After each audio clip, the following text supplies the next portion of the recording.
I was thinking a few minutes ago that, gee, this isn't even a Jason Bourne movie and it's packed. Is there anybody here from Newark, Chinatown, or have any family that's connected to Newark, Chinatown? Ah, wonderful. Okay. All right, so Newark, Chinatown still lives, right? I'd like to, I'm a little nervous because I haven't spoken in front of a Rutgers class in years when I taught here years ago. And I'm retired now, so I sit at home and relax, I think, anyway. Okay, let's go to the first slide, if I can remember. I want to start with the map here to show you exactly what was happening at the time that Chinese began to leave China and come abroad to the Western Hemisphere. Spain had begun to trade with the Philippines. China had already been trading with the Philippines. And many Chinese men, in particular, were working on the ships that were trading with the Philippines. So when Spain started trading with the Philippines, they saw it as a great opportunity to get more work. They probably offered them more money, who knows. But they did get jobs on the Spanish ships, the Spanish galleons, and eventually took the ships which brought them to the west coast of California, which is Acapulco. And many of them, when they got to Acapulco, according to the story that I researched, jumped ship because they were probably not being treated very well on the galleons.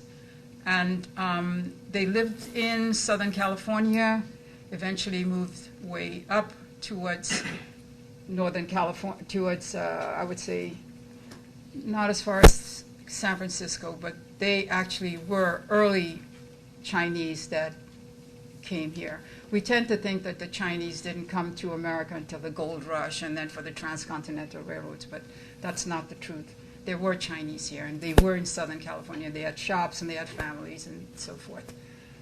This is a picture of Toisan, which is a village in Guangdong province, 1,400 kilometers from Hong Kong.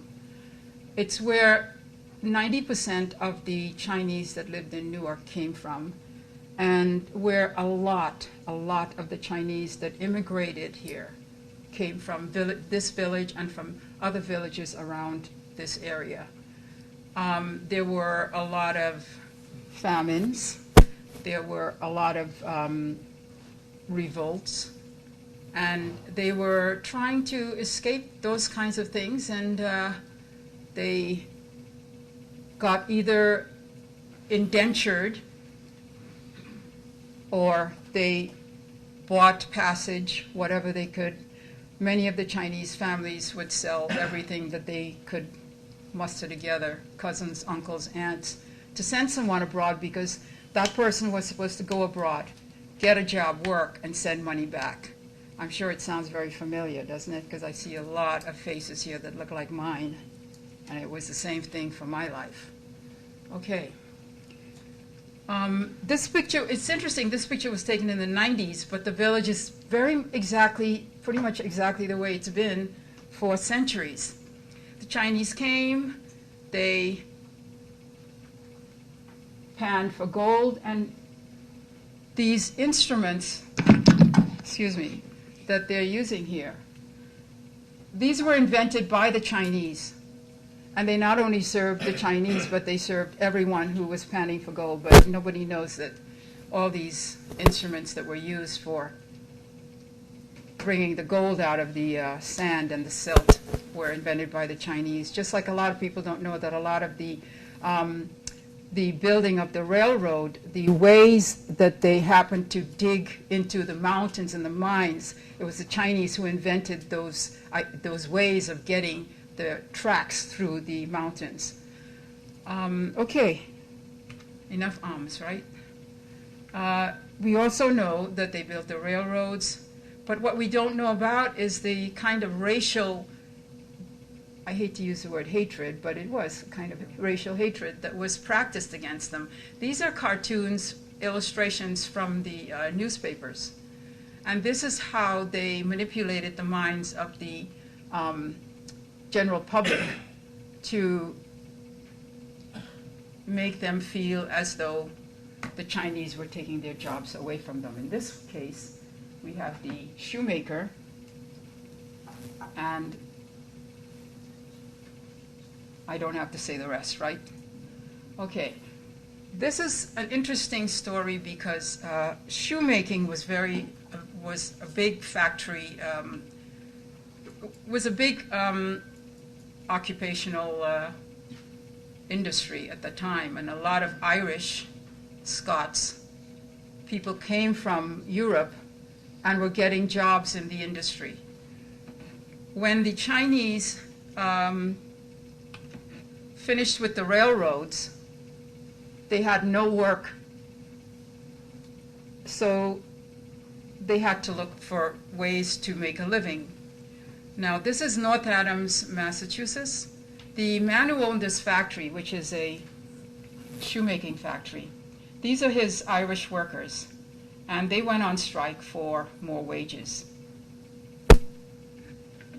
He decided that he was going to go to California and get all the Chinese who he had heard all the stories about how hard they worked, how fantastic, diligent they were. And he decided he would go to California and bring some Chinese back to work in his factory. He did. He brought back some, I think 75 to 80 of them. And when they arrived, this is what they saw. They saw these Chinese women, these Irish women standing there trying to stop them from going into the factory. This is a picture of the young men who arrived. If you look at the ages of them, you can see that they are barely out of their 20s. Many of them are in their teens. So it gives you a general idea of when you have to send your child away to find work so that they can send money back to the family in China, you know that this is not a situation where people are living very comfortably. Anyway, one of the Chinese boys went up to the Irish women and asked them if they could join the union. But of course, they didn't say yes. Okay, so now the Chinese are in Massachusetts, and we have a situation happening in Belleville. At the time that I'm talking about, Belleville was all the area that we now know as Kearney. And there was a ferry that ran across the river from Kearney to Belleville, where the Presbyterian Church still stands today.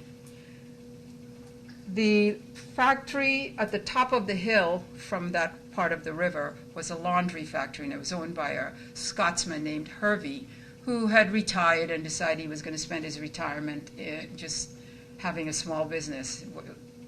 Well, it turned out to be a pretty big business because he bought several acres, probably about 100 acres. I went there and I took a look at it. It's not the same today. It's now full of houses. But at one time, it was the area where the Chinese lived, worked. Now, let's back up a bit. When Harvey heard that the gentleman in Boston had been so successful with getting Chinese to come and work for him, he said, wow, my Irish girls are going on strike too, you know? Maybe I should go and check this out. And that's exactly what he did. He went to California, and he made an agreement with a contractor named Ah Sing, who's a very famous character. You can look him up. And he was able to get another 75 Chinese young men to come and work at his laundry. This is the area that they actually settled in, but this is the laundry. And they washed the clothes, they hung them up, they dry, they ironed them, and so forth and so forth. And they had a very hard time because they weren't speaking English. The people who they had in charge of them were very racist. And if you read the book, I detail in the book some of the incidents that happened at the laundry that shows the kind of hostility that they experience on a daily basis and actually led to the reason why they left the laundry. Once they left the laundry, they then moved into Newark. And this is the Baldwin home, which was on the corner of Lafayette and Mulberry, which is the main area that the Chinese settled in after they left the laundry. They stayed in the laundry as long as their indentureship allowed them to, because they were locked into a certain amount of time for a certain pay, and then after that they had to make another contract if they wanted to stay. Some stayed, many of them left. And of course, what could they do once they left? The only skill they had, other than building railroads, was laundry. So they opened lots of laundries. In 1885, there were 47 laundries, all Chinese laundries, in just downtown Newark. Okay, let's go ahead. The Baldwin family were young men and women who had gone to China for sowing the seeds of Christianity. They were missionaries. And it was very fortuitous that when they came back,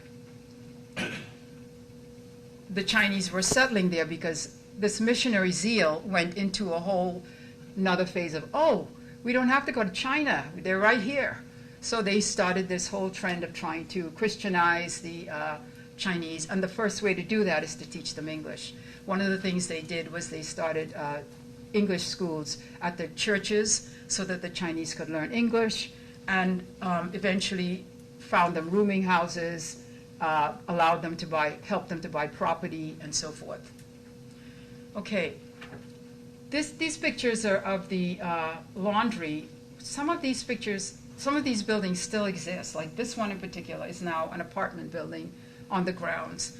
The city took over the area after World War II and built houses for GIs that were coming back from World War II. So it's now an area with a lot of little houses, nice little flowers and so forth. And the chimney stack is still there. You ever notice that around Newark there's tons of chimney stacks?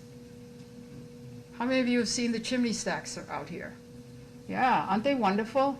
Well, they have an incredible history. And when I was trying to find the laundry, one of the things I looked for was the chimney stack, because usually they didn't tear down the chimney stack. And because of that chimney stack, I was able to find the place where the laundry was. So I was driving all around Belleville, chasing this stack far off in the distance.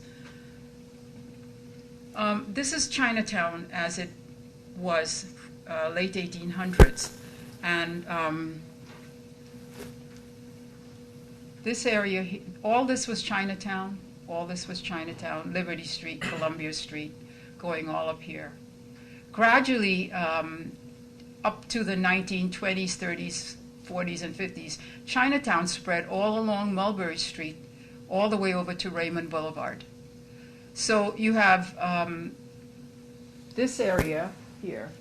And what was interesting that I discovered was, how many of you heard of the tongs?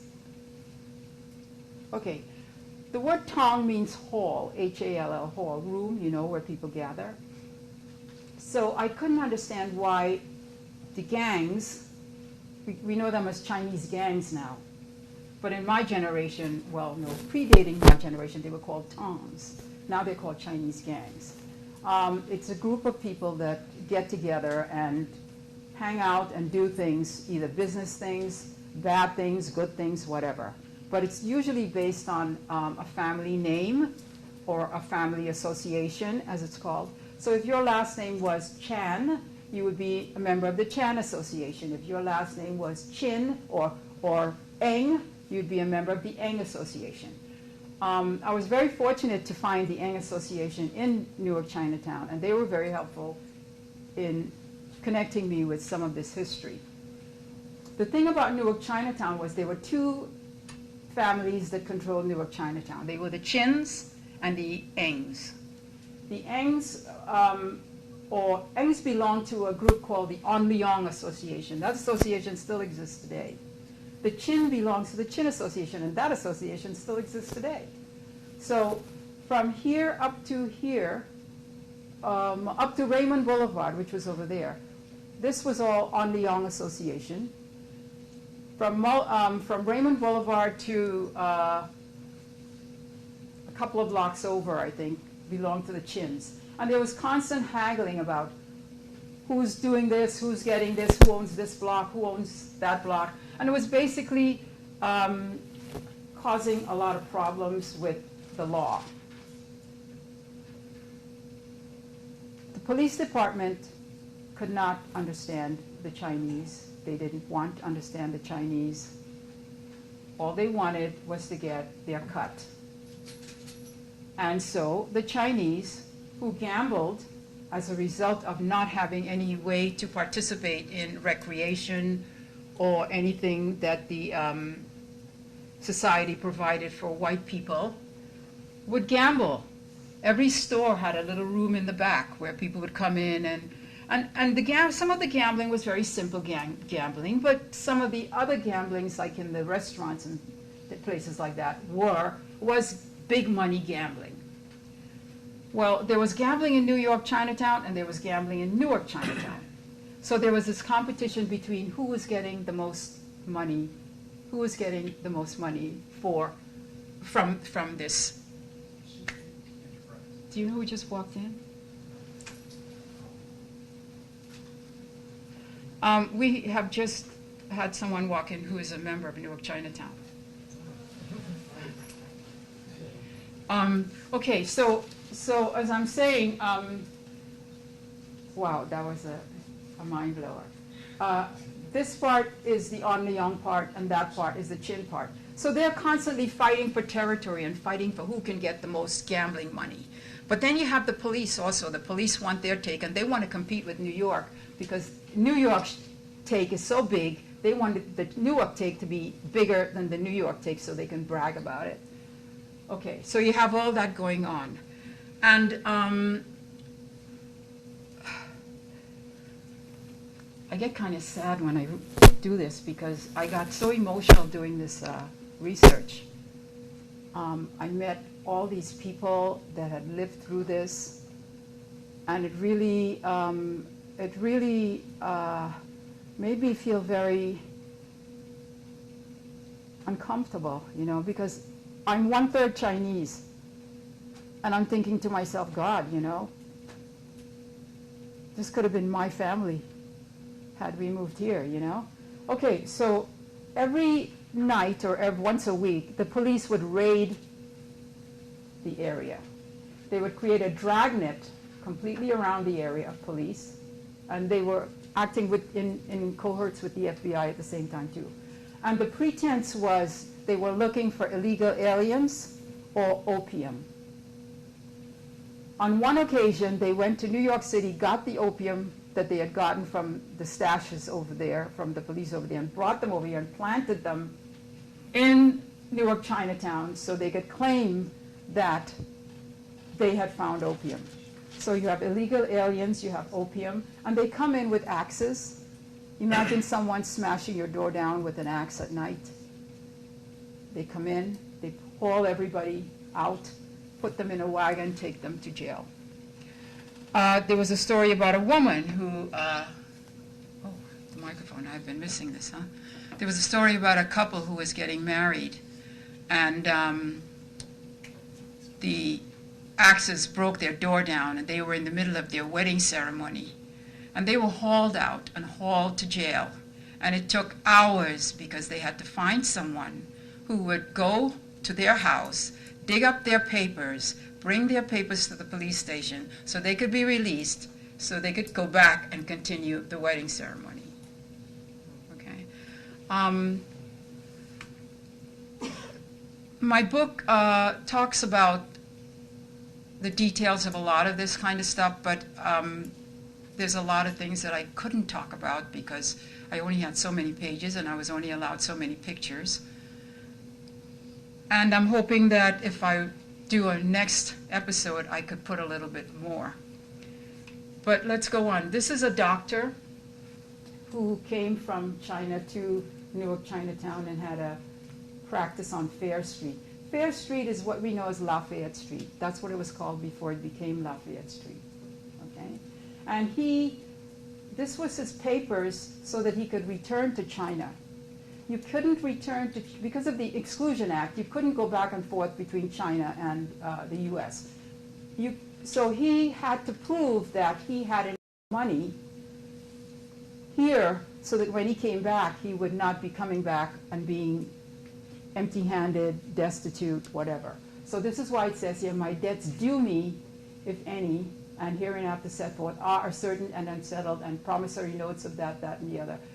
At least a month from, okay, what he's really saying to them is, I've got X amount of dollars here that somebody owes me or that I've got invested or something, and when I come back, I'm going to have that money. So I'm not going to come back to, be a problem with the city, okay? He was 42 years old.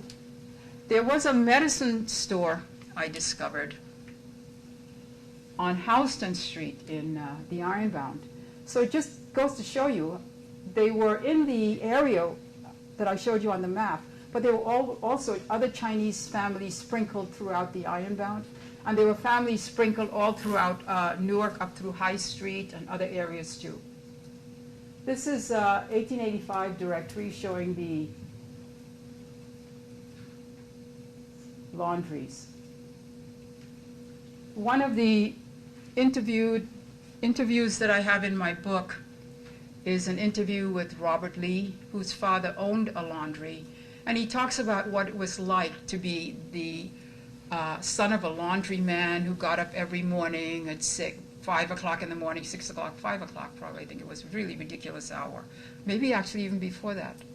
But he talked about his family being awake all night and all day working on this laundry, and people would come in to get their laundry, and they would hand the ticket and they would get their laundry back. But there was no social interaction between the people coming to get the clothes and the laundryman giving them the laundry. Chinese couldn't go to the movies because the movies were all in English. They were restricted from going to the parks and to the beaches. This map was commissioned by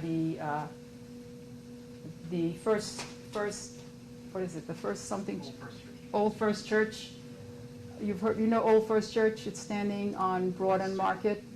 Broad Street. Yeah, right on the corner of Broad, near the corner of Broad and Market. Yes. Okay. They commissioned this to show you to show the people of their time, all the different races, and it really does show that there was a small. Look at how small it is. Chinese section there, see? Negroes, Jews, Italians, Irish, Germans. This is the Ironbound section here. Okay. So this is probably McCarter Highway. There's the river. Okay. This is a picture that was taken. I'm running out of time, okay. This is during the Depression. This is a group of men that they had just hauled off the streets or out of their houses and just brought in for interrogation. Okay? And this particular picture was very bad because they kept them there for days. Many of them were not allowed to go to the bathroom, they were not given food, they were not given any kind of reprieve from that room. So they just stayed there in that condition until they could find some kind of legal help to get out of the jail. This is another 1920s, 1930s picture of the FBI chopping through anything they can to haul out Chinese if they're gambling in their backyard or wherever they are. This was taken at the edge of what was called the Mulberry Arcade. This is a restaurant, turn of the century. There were a lot of restaurants in Newark, Chinatown, and they were really fantastic restaurants. They had jazz, they had dancing, they had French cooks. They were on Market Street, they were on Broad Street. A lot of the stores that are on Broad Street now, the second floors were all big-time restaurants. This one was on the corner of, see it there, this building is still standing, the sign is removed. It's near the Kislak building. Anybody know where the Kislak building is? Near Raymond Boulevard? Yeah. This building is a little bit further down. It's now boarded up. No, it's not doing anything. Yeah. And it was also a fantastic restaurant. This is the inside of this building. Okay, this is a piece of mail that I came across that was addressed to a company that was on Mulberry Street. And it was part of my proof that there was activity going on, business activity. This is a scene in front of 204 Mulberry Street. There's a chop suey restaurant. There's a grocery store right here. This is another restaurant called the Shanghai Restaurant. And this was owned by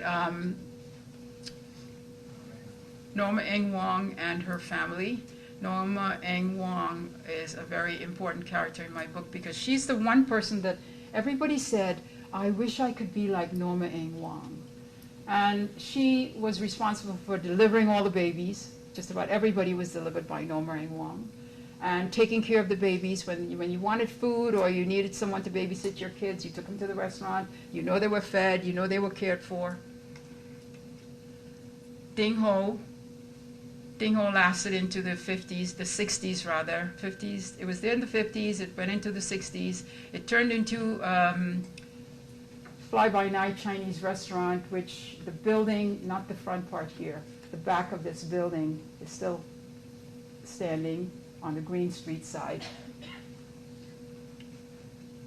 And this is the Mulberry Arcade. This is a mark that was put there by the police because a man was killed here. And that story is also in my book. This is according to Charles Cummings. Charles Cummings is a very famous Newark historian.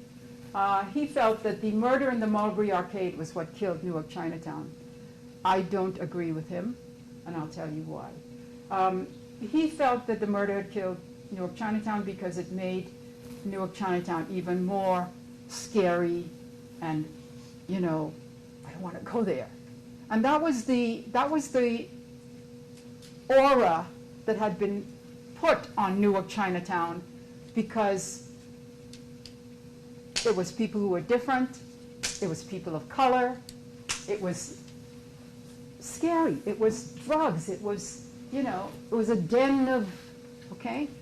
And so people went to Newark Chinatown to get food, they would come back, but there was always that aura of Newark Chinatown, okay? But when the murder occurred, it occurred at a time when there were a lot of Tong Wars, and the Tong Wars were happening not just in Newark, they were happening in Boston, they were happening in New York City, they were happening in every city where there was a Chinatown. There were Tong Wars because all the families were fighting for power. Power for the gambling, power of the businesses, and so forth. If you are an immigrant and you are enclaved in your own community and you are in this situation where you can't participate as part of the whole social network of the greater community, this is what happens. Within the community, there are fights for who's going to be in power, who's going to run this. I'm sure every immigrant community here has had something like that happen. Okay, thank you. Okay, so the murder in the Mulberry Arcade is in my book, and I think it's the most exciting chapter because it has a love story. This is a 1960s, 1950s grocery store. Jack, who's this in the picture here? Do you know? Do you remember? Does it look familiar? Huh? Do you recognize that guy? Who is it? Pearl who? Pearline's father. Okay. So Jack has just told us that. Where was this store, Jack? Near what part? Do you remember? Stand up, Jack. Come on, stand up. 200? I'd like Jack. Stand up, Jack. Please stand up, Jack. Please, please. I would like you to give this gentleman a hand.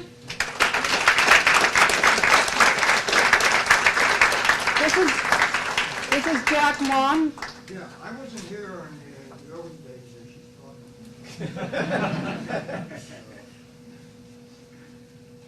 That should be Pearl, yeah?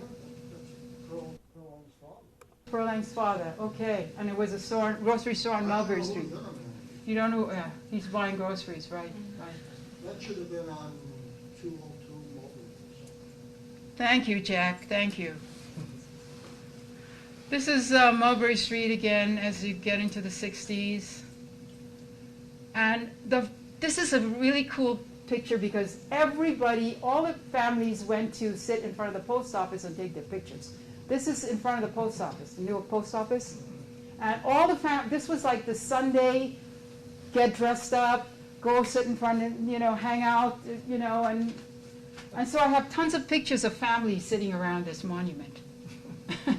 I think it's a flagpole. Okay, we had 5 reunions in which I tried to get all the Chinese that I could find back together again. And the first reunion was very moving because many of them hadn't seen each other in like 30, 40 years since they were kids. And some were crying and just hugging each other. And so, of course, they insisted we do it again, and we do it again, and we did it for 5 years. And this was 2006. And as you see, these are not young people. These are not young people. These are the people that were Newark Chinatown. This is a model of Newark Chinatown that my husband and I received a grant to have made. It was made by a Chinese artist from Beijing. His name is Yi Xuan.